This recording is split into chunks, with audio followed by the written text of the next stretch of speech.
காலப்பகுதி வடகிழக்கும் கருவப்பேசி மழை கிடைப்பது வந்து டிசம்பர் ஜனவரி பிப்ரவரி மாதங்கள்ல. இதுக்குரிய காரணம் வந்து வங்காளிகளோட கடலுக்கு மேலால வடகிழக்கு திசையை நோக்கி இலங்கையில வடகிழக்கு பகுதியில் காற்று வீசுற காரணம் தான் வடகிழக்கு வெற்றி மழை அடிப்பதுதான்.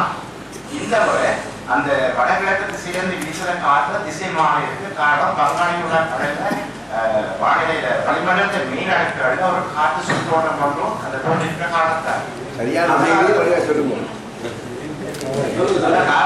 வடகிழக்கு திசையிலிருந்து இந்த காற்று வீசாலும் வடக்கு திசையிலிருந்து இந்தியாவோட மேல் கண்டத்திலிருந்து காற்று வீசுவதற்கு காரணம் மழை இருக்குது. எதிர்வரும் 18ஆம் தேதிக்கு பின்னர் மழை சந்தர்ப்பங்களுக்கு மழை இருக்குது. ஆனால் இந்த மழைமையாக கிடைக்கும் அந்த சராசரி மழைவீழ்ச்சியை விட குறைந்தான் கிடைக்கும். 18ஆம் தேதிக்கு பின்னர் மட்டக்களப்பில் மழை கிடைக்கும் சான்ஸ் இருக்குது.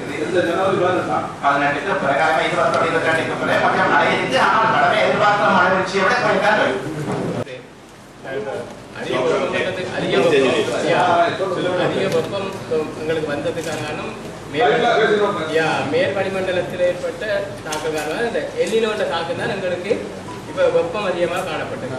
எல்லினோட தாக்கம் ஏற்பமாக இருந்தால் அதில் ரியாக்ஷன் வந்து லாலினோன்ற ஒரு செயற்பாடு உருவாகும். இந்த லாலினோட செயற்பாடு அவர் சொன்ன மாதிரி பிப்ரவரியில் அதிகமான மழை வீழ்ச்சியை கொடுக்கக்கூடிய சாத்தியம் தான் உருவாகும். அதனுடையால் நாங்கள் காரணம் கொடுக்க வேண்டிய சூழல் வந்தாலும் வரக்கூடிய சாத்தியப்பாடுகளை காலநிலை மாற்றங்கள் ஏற்படுவதற்கான சாத்தியங்கள் நிறையவே இருக்கு.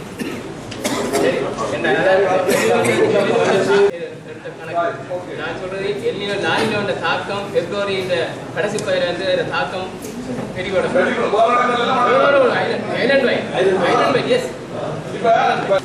ஒரு 5 நிமிட நேரம்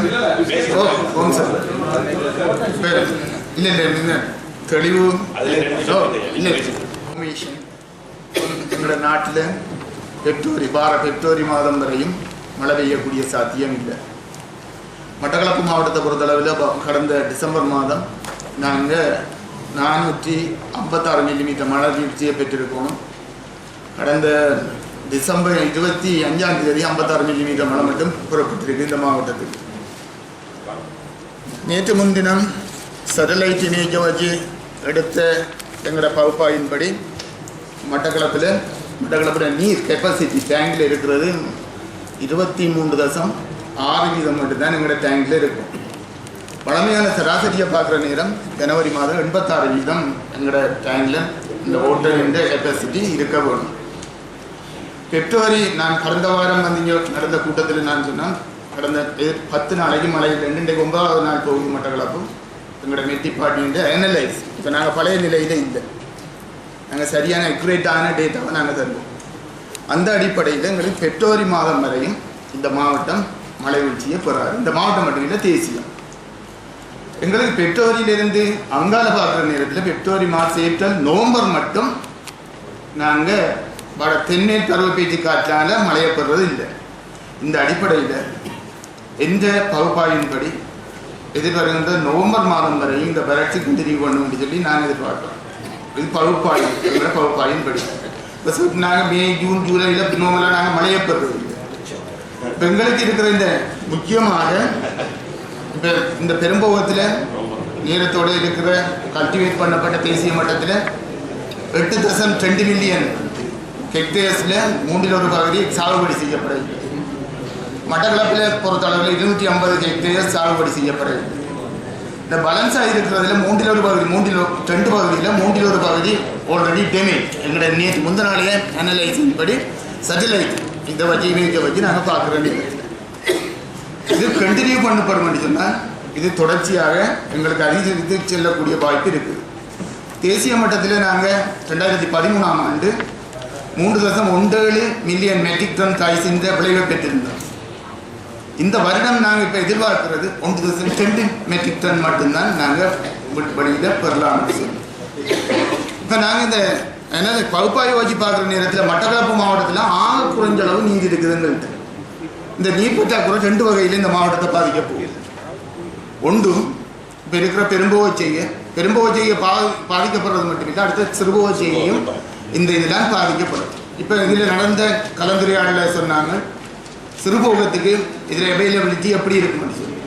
சிறுபோகத்தில் இருக்கிற டேங்க்ஸின் அளவை நாங்கள் வச்சு பார்க்குற இதில் இப்போ 19 விதமான தண்ணி தான் இந்த மாவட்டத்தில் இருக்குது. எனவே சிறுபோகம் நாங்கள் இதுக்கு சாகுபடி செய்யக்கூடிய சாத்தியப்பாடு இந்த மாவட்டத்துக்கு இல்லை. இது ஒன்று. ரெண்டாவது குடிநீர். இந்த நாடு வரலாற்றில் 2 தடவை வறட்சி எதிர்கொண்ட இயர் 2016 இப்போ கண்டினியூ பண்ணுறோம். இல்லைன்னா ஒரு வறட்சி தான். இப்போ நாங்கள் நவம்பர் மாதம் மட்டும் ஒரு வறட்சியை நாங்கள் எதிர்கொண்டிருக்கிறோம். அதுக்கு தேவையான அளவு நீரை நாங்கள் வழங்கி இருக்கிறோம். இப்போ நாங்கள் நான் சொல்ல போகிற 2வது பிரச்சனை என்னன்னு சொன்னால் எங்களுக்கு வரப்போகுது குடிநீர் ஒரு பாரிய பிரச்சனையாக வரப்போகுது. இங்கே போட்டை அடுத்தாக்கள் நினைக்கிற மாதிரி தண்ணியை குறைச்சி கொடுக்கலாது, போட்டை கட்ட செய்யலாது. குடிக்கிறதுக்கு தண்ணி வேணும், சமைக்கிறதுக்கு தண்ணி வேணும். ஆனால் ஒரு சின்ன ஒரு பெர்சன்டேஜை மட்டும் ரெடியூஸ் பண்ணக்கூடிய சாத்தியம் இருக்குது.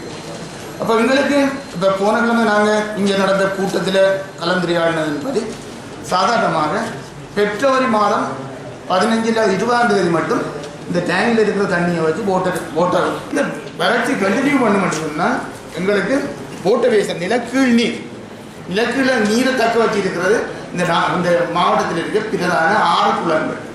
இப்போ அந்த 6 குளங்கள்ன்ற போட்ட லெவலும் பிப்ரவரி 15ஓடு நாம் அதுக்கு கீழே போகக்குள்ள எங்களுடைய இதில் இருக்கிற கிணத்துக்குள்ள இருக்கிற தண்ணியை கூட எங்களுக்கு பெற முடியாத நிலை ஏற்படும். அவ்வாறான ஒரு நிலை ஏற்படும் என்று சொன்னால் இந்த நாங்கள் நீரை எவ்வாறு பெற்றுக்கொள்வது என்பது சம்பந்தமாக நாங்கள் கலந்துரையாட வேண்டியிருக்கிறது. ஏற்கனவே எங்களை கௌரவ அமைச்சர் அவர்கள் ஜனாதிபதி அவர்களோட தலைமையில் நடந்த கூட்டத்தில் நாங்கள் சில முடிவுகளை நாங்கள் எடுத்திருக்கோம். அப்படி ஒரு சூழல் வரும் என்று சொன்னால் எப்படி நாங்கள் இந்த தண்ணியை நாங்கள் கடல் நீரை சுத்திகரித்து இந்த தண்ணியை நாங்கள் பெறலாம், அவ்வாறான ஒரு சூழல் எதிர்கொள்ளும் என்று சொல்லி எதிர்பார்க்கிறாங்க. மின்சாரத்தை பொறுத்தளவில் பிரதானமாக இலங்கையில் மின் உற்பத்தியை வழங்குகிற 6 தேக்க நிலையங்கள் இப்போத்திய சமகால இது 30% அந்த போட்ட லெவல் இருக்குது. இப்போ சாதாரணமாக 3900 மெகாவாட் ஒரு அவருக்கு நாங்கள் உற்பத்தி செய்யலாம். இது எப்படி குறையும்னா 1350 குறையும். கிட்டத்தட்ட அரைப்பங்கை விட கூடுதலாக குறையக்கூடிய சூழல் எப்போ வரணும்னு சொன்னால் பிப்ரவரி 15க்கு பிறகு. அதுவரையும் நாங்கள் இந்த சிச்சுவேஷனை நாங்கள் பேலன்ஸ் பண்ணக்கூடிய சூழல் இருக்குது. இதில் இப்போ நடைபெற்ற இந்த கலந்துரையாடலில் முக்கியமாக குடிநீர் வளங்கள் ஒரு விடயம் இருக்குது. முழு பொறுப்பும் அனைத்து முகாமைத்துவ அமைச்சின் கீழே இருக்கின்ற தேசிய நிவாரண சேவைகள் நிலையம் தான் இதுவரை காலமும் இந்த குடிநீரை வழங்குகின்றது. வித் சப்போர்ட்டோ போர்டு. இப்போ கடந்த வறட்சியின் போது நாங்கள் கிட்டத்தட்ட 36 பவுசர்ஸ்கள் ஊடாக நாங்கள் தண்ணியை வழங்கியிருந்தோம்.